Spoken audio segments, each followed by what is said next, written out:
13 poin fakta integritas yang diajukan Istimewa Ulama. Ada di beberapa daerah banyak ulama yang tersinggung. Kenapa tidak saya dimampirin? Belum mampir. Enggak pernah mampir. mampir ke pesantren. Dulu kita Ya, gitu dulu. Kenapa sih sepertinya ngeri banget dengar Istimewa Ulama mendukung Enggak Amin? ngeri. Kenapa selalu dinyinyirin Nggak ada gitu yang loh takut, ketika nggak ada ada yang capres takutin. didukung oleh para ulama? Ini kan luar biasa gitu loh.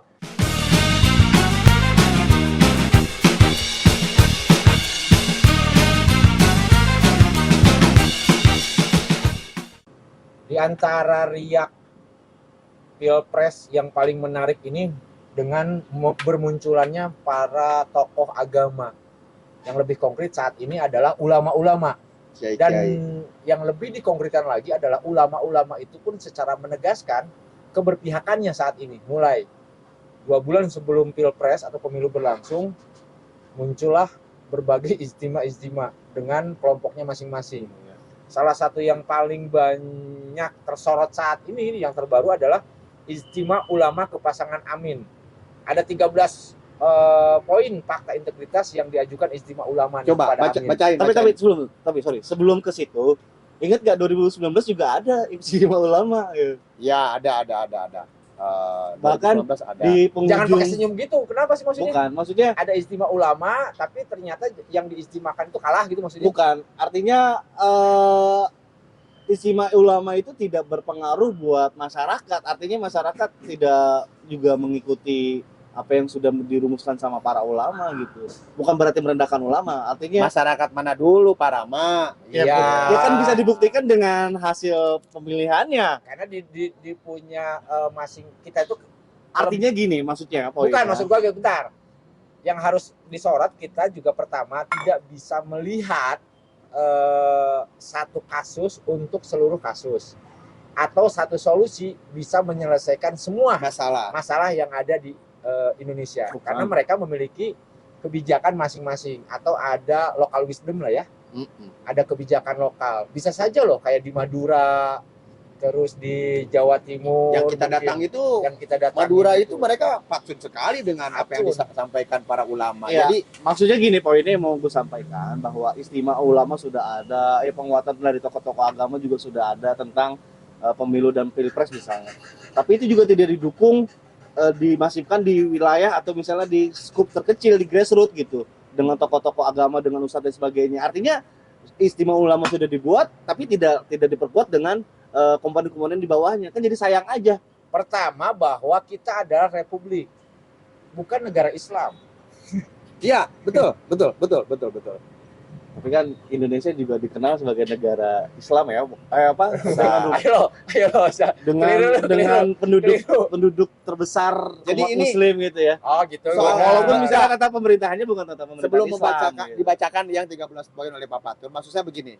Ini Istimewa Ulama ini adalah sebuah ikhtiar yang dilakukan oleh para ulama, kiai yang menginginkan agar yang menjadi presiden kelak adalah Anies Baswedan dan Muhaimin Iskandar kan. Mereka berharap, kan harapan nggak boleh kita menghalang-halangi keinginan seseorang atau organisasi atau kelompok terhadap pasangan capres-cawapres. Yang penting istimewa ini bisa membuktikan bahwa ulama peduli dengan demokrasi, ya kan? Ulama peduli dengan perhelatan 5 tahun sekali. Oke, kata Bung Rahmat tadi 2019 sudah ada, nggak apa-apa, gitu kan? Sekarang 2024 untuk pemilu 2024 ada lagi, tidak apa-apa. Ini menunjukkan bahwa ulama begitu ingin, ya, Iya. diterima dan ingin masukannya, ingin sarannya menjadi bagian yang bisa dieratkan dengan pemerintahan yang akan datang. Karena ingat, perjuangan Indonesia merdeka itu bukan dilakukan oleh hanya satu kelompok, ya. Termasuk ulama pun di situ terlibat di dalamnya, ya, memerdekakan wilayah dari penjajahan, ikut serta dalam perjuangan dan sebagainya. Jadi saya pikir whatever bahwa Istimewa Ulama ini adalah sebuah demokrasi yang baik buat saya. Keterlibatan para kiai dan ulama terhadap nasib bangsanya, terhadap ke depan harus seperti apa Indonesia ini. Tentu saya yakin banyak latar belakang yang memunculkan kenapa sih harus ada intima seperti itu. Mungkin Bapak tuh bisa dibaca lah. Coba kira-kira ada sih nggak sih yang bahaya, yang nyerempet-nyerempet kalau ulama terlibat apa gitu loh. Ini Saya belum handphone baca. Ini handphone gue nggak tahu pinnya. Oh ya pinnya. Ya sebentar, maklum nih ada rahasia-rahasia tertentu. Coba dibacakan, coba. Apa? 13 poin fakta integritas yang diajukan Istimewa Ulama. 1. Bersedia menjaga persatuan dan kesatuan NKRI yang berdasarkan Pancasila dan Undang-Undang 18 Agustus 1945 dari rongrongan sekularisme, Islamofobia, terorisme, separatisme, dan imperialisme. Gua setuju. Oke. Kedua, bersedia menjalankan amanat TAP MPRS nomor sekian tentang pembubaran PKI dan pelarangan penyebaran paham komunisme, marxisme, dan leninisme sehingga perlu mencabut Kepres nomor 17 tahun 2022 dan Kepres nomor 4 tahun 2023 serta Inpres nomor 2 tahun 2023 yang memposisikan para pelaku pemberontakan G30 SPK sebagai korban pelanggaran HAM berat dalam peristiwa 1966, padahal justru mereka pelaku pelanggaran HAM berat di tahun 1948 dan sepanjang tahun 1955 sampai dengan 1965. Nah, isu ini tidak muncul nih di debat kemarin ya. Belum. Ketiga, bersedia menjalankan amanat perundang-undangan anti penodaan agama sebagaimana diatur dalam Perpres nomor PNPS 65 yang kemudian ditetapkan menjadi undang-undang melalui Undang-Undang nomor 5 tahun 16 yang disebutkan dalam KUHP. Sehingga siapapun yang menodai agama pun wajib diproses hukum untuk melindungi semua agama diakui Indonesia dari segala bentuk penistaan dan penodaan agama, termasuk para buzzer, pengadu domba umat beragama dan pemecah belah bangsa yang dipelihara rejim. Ada buzzer? Emang masih ada buzzer sekarang? Ada kayaknya. Keempat, bersedia menghormati posisi ulama dan bersedia mentaati pendapat para ulama dalam menyelesaikan masalah yang menyangkut kemaslahatan kehidupan berbangsa dan bernegara. Seperti yang disampaikan. Sangat setuju sekali. Bahwa ulama memang harus mendapatkan tempat. Ya, karena bagaimanapun juga ulama itu memiliki marwah yang luar biasa. Ya. Yang kelima, bersedia melakukan revolusi akhlak di semua sektor kehidupan untuk membangun bangsa yang berakhlakul karimah demi menuju Indonesia bertakwa dan berkah dengan menjaga masyarakat dari rongrongan gaya serta paham-paham merusak yang bertentangan dengan kesusilaan Indonesia seperti LBGT dan sebagainya. Nanti dibaca aja poinnya. Keenam, bersedia mewujudkan kedaulatan ekonomi dengan menjaga kekayaan alam nasional serta berupaya serius mengembalikan aset negara. Bla bla bla, nanti dibaca. Terus kemudian 7, bersedia memperbaiki ekonomi dan taraf hidup rakyat miskin dengan membuka lapangan pekerjaan seluas-luasnya bagi tenaga kerja Indonesia. Baca terus. Baca nanti ya. Terus kemudian 8, bersedia memperjuangkan kemerdekaan Palestina dari penjajahan Zionis Israel sesuai amanat pembukaan Undang-Undang 45. 9, bersedia menegakkan hukum dan hak asasi manusia yang berkeadilan dan secara imparsial tanpa diskriminasi bla bla bla. 10, bersedia memberantas korupsi, kolusi, dan nepotisme tanpa pandang bulu. 11, bersedia menjamin terpenuhi hak berserikat, berkumpul, dan menyatakan pendapat, kebebasan ekspresi ya berarti ya. Ke-12, memperkuat profesi advokat agar mendapatkan perlakuan setara dan seimbang di muka hukum dengan penegakan hukum lainnya seperti polisi. Ke-13, apabila saya melanggar segala klausul yang terdapat pada fakta integritas ini, maka saya bersedia untuk mengundurkan diri dari jabatannya. Ini untuk pada pasangan Amin dan Amin mau menandatangani. Dan informasi terakhir sih mau menandatangani. Ya kalau kita dengar, kalau kita tadi resapi satu poin itu, saya pikir tidak ada yang bertolak belakang kok dengan keinginan kita sebagai bangsa Indonesia supaya hidup rukun, hidup damai, anti korupsi, anti KKN dan lain sebagainya, memperjuangkan Palestina, kemudian misalnya juga ada kesetaraan yang sama terhadap pengacara gitu kan, profesi advokat. Mungkin yang maksud di sini adalah profesi advokat yang di luar yang umum misalkan. Kemudian tadi ada akhlak. Saya pikir ini akhlak kan sangat luar biasa sekali ya. Adab.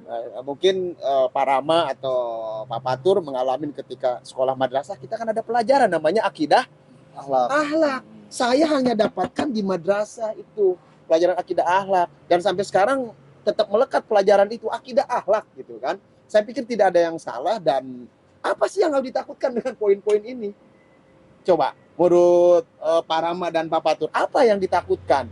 Sepertinya ada yang takut dengan poin-poin ini, tapi saya lihat isinya juga bagus-bagus. Memperjuangkan Palestina merdeka, apa itu salah?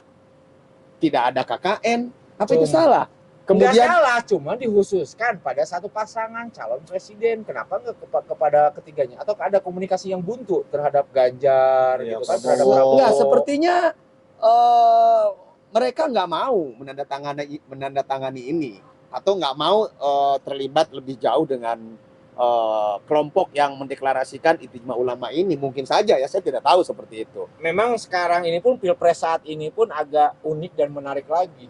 Dulu di 2019 bagaimana Prabowo diposisikan muslim banget gitu loh. Iya. Sekarang justru Amin yang diposisikan sebagai muslim banget. Ya, Maksudnya ada framing gitu. nggak, bukan ada framing.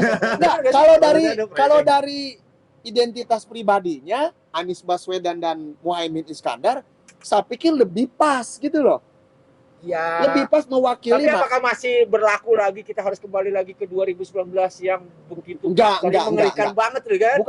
Bukan ke sana arahnya. Pertemanan hancur. Enggak, bukan organisasi hancur hanya gara-gara salah tangkap. Arahnya bukan memaksakan capres ini untuk menjadi seorang muslim yang taat gitu kan. Bukan, arahnya bukan ke sana menurut saya. Ini arahnya bukan. Ini semata-mata ini loh usulan dari para ulama, para kiai yang melihat kondisi bangsa ini seperti ini. Gitu loh, sehingga tolong pertanyaan saya, kenapa ijtima ulama itu harus mengkhususkan pada pasangan Amin? Oke. Gue bisa klarifikasi, apakah karena isu Partak yang notabene adalah aktivis 212 yang punya kedekatan dengan Anies? Apa kayak gitu? Enggak juga. Saya pikir teman-teman yang deklarator ijtima ulama ini juga berpikir, apakah misalnya ini diserahkan ke Ganjar Mahfud mau ditanda tangan, atau diserahkan ini ke Prabowo Gibran mau ditanda tangan? Mereka berpikir, sepertinya ke Amin saja yang akan menandatangani ini dan mau pasti merepresentasikan, ya kan, teman-teman koalisi, misalnya ada di sini Nasdem sebagai nasionalis religius, dengan PKS dan PKB yang notabene backgroundnya terutama PKB misalnya Muslim wilayah Jawa Timur, khususnya Nahdlatul Ulama yang diidentikan kan seperti itu. Cuman kalau melihat dari visi dan misi yang selama ini muncul di permukaan publik atau yang ada muncul di ruang-ruang digital, saya tidak menangkap justru dari pasangan Amin itu dia menegaskan pada peningkatan kapasitas santri, kemandirian ekonomi pesantren yang digagas sama Ganjar, terus kemudian pasangan Prabowo dengan Gibrannya yang menyatakan beberapa kali penguatan santri. Sementara Amin, saya tidak melihat lebih umum, masih dia lebih umum, dia tidak tegas. Ayo santri gitu, yang ada adalah anak muda milenial. Tidak pernah, jarang menyebut dia santri. Anies itu pesantren nggak pernah sebut-sebut. Tetapi ulama, ijtima ulama ini kenapa harus dikhususkan ke Anies? Dikhususkan ke Anies. Hebat itu. Luar biasa ya. Kalau Papa Tur bilang. Coba bedah. Kita lagi bedah dulu, lagi riset dulu nih. Ganjar. Tadi dulu Ganjar beberapa kali mendatangin pesantren, terus berbicara kemandirian ekonomi pesantren. Prabowo dengan beberapa kali yang dinyatakan sama Gibran, ayo santri maju, ayo santri hebat gitu kan. Sementara Anies, saya tidak pernah mendapat rekaman itu gitu. Bahkan ada cerita ketika berkunjung ke salah satu daerah di Jawa Barat yang notabene ada pesantren besar di sana, Anies cuma lewat saja, tidak mampir. Banyak loh, ya benar. Jawa benar. Anies di beberapa daerah banyak ulama yang tersinggung. Kenapa tidak saya dimampirin? Belum mampir. Enggak pernah mampir ke pesantren. Anies itu punya misi, ya kan? Visinya itu kan konkret aja. Ini salah satunya. Berarti kan Anies ini selama ini retorika aja dong. Mewujudkan Indonesia yang sehat, cerdas, produktif, berakhlak. Itu masih umum. Masih umum. Nanti konkretnya, masa sih seorang Caimin tidak perhatian dengan pesantren? Wong dia lulusan pesantren gimana? Iya, ini tapi tidak tercermin. Tidak tercermin. Anies visi dan gagasannya. Mampir. Kalau mampir itu bisa jadi kamuflase. Tidak mampir pun tetapi dalam aplikasinya nanti misalnya memberdayakan pesantren. Bagaimana seorang presiden kalau tidak mau berbicara soal kepesantrenan dan santri kalau tidak pernah mampir ke pesantren? Kalau untuk mampir kemarin ke Al-Falak Cuma mampir. Cuma maksudnya tidak punya gagasan tidak punya visi soal pengembangan pesantren. Belum, kita akan dengar di Belum atau tidak ada. belum kita lihat nanti soal keperpihakan. Dan kenapa para ulama itu juga bersatu akhirnya kepada Anies, itu yang saya Berarti pertanyakan. menitipkan pesan di situ. Oh. Yang nanda tangan ini para ulama yang juga pengasuh-pengasuh pondok pesantren. Artinya kalau Ganjar sama Prabowo sudah selesai, tinggal Amin nih belum selesai Nah. memiliki gagasan terhadap kemandirian Apa? Prabowo pesantren. apa kemarin pesantrennya? Ya itu, dia Ngasih udah ada makanan. masukin visi. Mana coba? Penguatan bukan memberikan hibah yang ramai itu dengan Iya. kiai kampung. Ya silakan Pak Kiai, kalau tidak ada yang tidak bersedia untuk menerima bantuan ya jangan diterima Ya. sampai sebegitunya. Ya nanti di debat berikutnya itu pasti ada. Pasti ada. Jangan kita ingetin. Jangan Iya. mendahului. Jangan mendahului. Nggak mungkin seorang Caimin yang latar belakangnya pondok pesantren Iya, tapi tidak punya perhatian ke pesantren. semua orang juga akan beranggapan seperti itu, tapi secara faktualnya Intinya nih ada pertanyaan gue nih, ada di pertanyaan visinya gue. nggak ada Nggak, gitu kan. intinya ada pertanyaan Nggak saya pernah nih. ada video yang menyatakan dukungan Anies Baswedan terhadap pesantren sama santri. Banyak teman-teman silahkan dibuka, Mana? di googling ya, kunjungan Amin ke pondok-pondok pesantren baik itu di Jawa Timur atau Jawa Tengah, silahkan dilihat. Sekarang saya mau tanya nih, poin yang krusial sekarang, Gagasannya apa? Nggak, Gagasan besar sebentar dulu. terhadap dia. kenapa sih? Terhadap Nggak, santri, kita terhadap- jangan dulu meleset ke situ. Oh, Saya mau oke. tanya dulu nih, kenapa Kita ikutin sih? dulu, kita Ya, ikutin dulu. Kenapa sih sepertinya ngeri banget dengar ijtima ulama mendukung Enggak Amin? ngeri. Kenapa selalu dinyinyirin Nggak ada gitu yang loh takut, ketika nggak ada ada yang capres takut, didukung oleh para ulama? Ini kan luar biasa gitu loh. Coba apa alasannya? Kenapa harus takut? Saya cuma bertanya, pertanyaan saya simpel. Visi Anies terhadap santri dan pesantren apa? Belum dengar kita saya. ijtima ulama dulu ini kok. Oh ya. Ini ada jawaban, Bro. Bukan, maksudnya kita lagi membuka ijtima ulama ini sudah ditandatangani katanya ya oleh Pak Anies dan Pak Muhaimin. Kenapa sih ada yang seperti kebakaran jenggot, ketakutan atau takut Nggak dengan ada yang takut, nggak ada yang dinyinyirin, nggak ada yang dikhawatirin. ada banyak. Ada siapa? banget. Pertanyaan saya simpel. Visi apa yang digagas Anies untuk santri dan pesantren? Ganjar saya sudah dengar. Iya. Publik juga sudah banyak Apa Ganjar merespon. apa? Kemandirian pesantren. Terus kalau Prabowo sudah secara tegas ya, Iya. hibah untuk para pesantren. Santri ditingkatkan kualitasnya. Apa? Dengan tingkatan kualitasnya apa? Yaitu dengan pertemuan para kiai kampung dan sebagainya. Itu mah baru pertemuan kampanye, bukan Tapi Kan kan itu kan ada gagasan, ada gagasan gagasannya. disampaikan. Muhaimin Sa- juga ada punya. Iya. Saya Anies dulu. Anies apa? Coba gagasannya pada santri. Simpel pertanyaan itu dulu jawab. Anies itu ya. Perdebatan Di ini taruh Jawa depan ya, Barat. Mal ya. Perdebatan ini taruh depan loh. Oke, udah ya. Udah. Udah belum nih? Belum lanjut. Belum ini belum ada Lanjut, jawaban. Enggak. Apa kita episode berikutnya? Enggak, saya bukan mau melebar ke sana. Saya bilang, nih kita kan soal ijtima ulama. Coba teman-teman riset deh. Banyak yang berkomentarnya sepertinya miring gitu kan terhadap Siapa ijtima yang ulama. miring?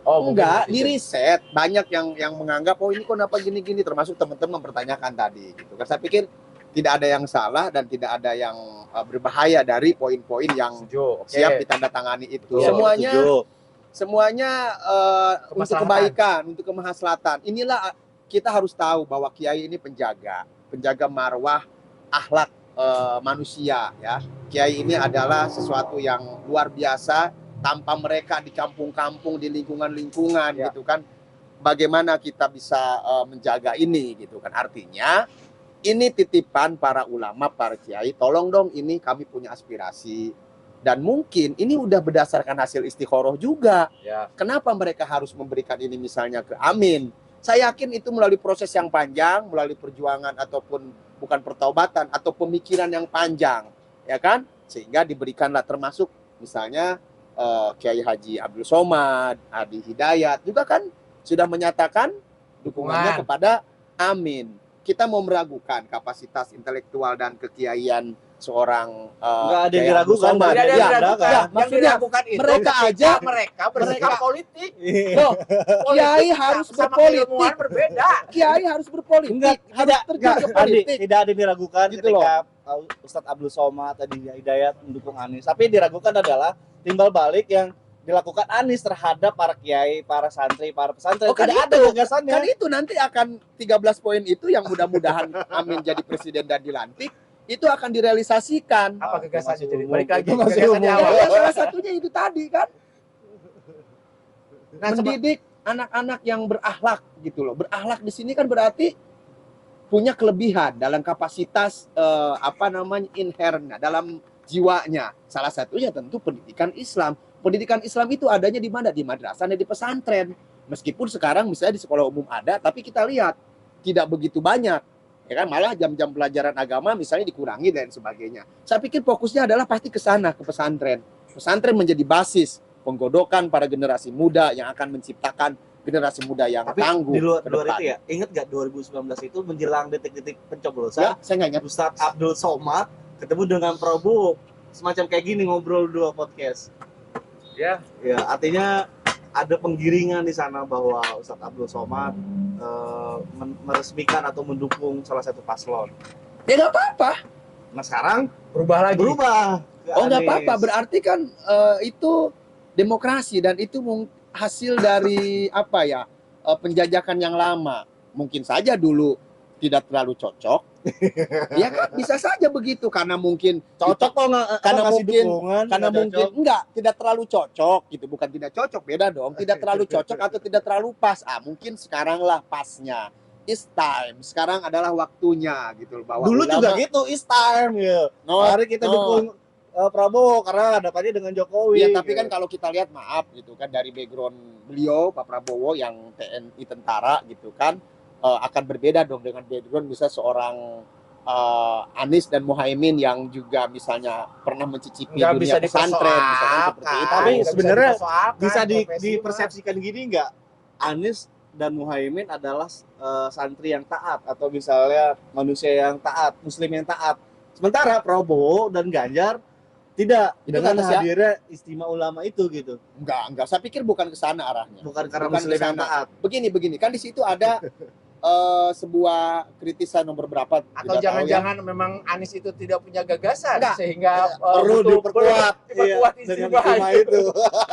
Ulama di sini memberikan arahan, memberikan saran, memberikan masukan ini karena melihat negara atau rejim saat ini ya masih perlu dibenahi, masih perlu diperbaiki, ya kan? Makanya mereka berpikir bahwa Anies atau pasangan Amin lah yang akan melakukan ini. Kalau misalnya yang dua ini kan jelas, ini gerbongnya Pak Jokowi kan? Suka tidak suka juga. Gerbong Jokowi Ya siapa? Prabowo Gibran ya Jokowi. Pasti. Kemudian Kalau Ganjar mah enggak Mahfud, kali. enggak kan awalnya kan partai penguasa gitu loh. Karena kan Pak Jokowi tanpa ada partai juga Pak Jokowi tidak akan bisa apa-apa misalnya kan seperti itu. Makanya dari problem-problem besar yang dirasakan saat ini atau 10 tahun 5 tahun terakhir yang dirasakan oleh ulama kurang baik ingin diperbaiki. Makanya amanat itu disampaikan ke Amin. Dan Amin ini memikul tanggung jawab besar, memikul jawab yang besar. Tanggung jawab yang besar nih. Amin dikasih 13 poin. Ini kan tanggung jawab besar. Jadi saudara-saudara sekarang untuk episode kali ini telah terjadi debat kusir soal istimewa ulama. Terima kasih, kita rapatkan di episode berikutnya.